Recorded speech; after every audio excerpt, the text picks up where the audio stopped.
So when we were going to school, it was all about you either be an engineer, doctor, or a loser, right? So that time I knew I did not want to be a doctor. So somehow scrambled my way through and made it into engineering.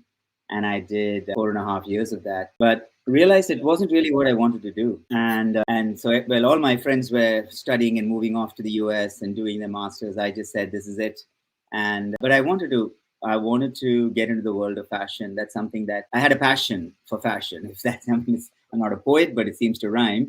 Um, Okay. and surprisingly, that was the first year when the Ministry of Textiles started a school in Delhi for fashion, the National Institute of Fashion. And I was fortunate enough to be the first batch there. Loved what I Okay. did. I loved what I did in the following years.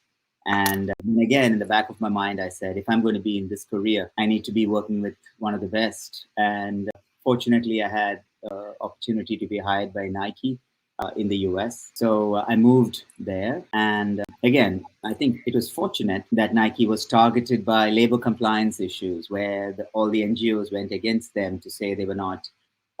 They were abusing their position in the Asian countries, and it was far from the truth because I saw both sides of the picture. And I realized that you can't just run a successful business. You have to run it so that the business gives back, right? That's in my Yep. mind, it started fitting. That's the sustainable, company. And that's the company of the future.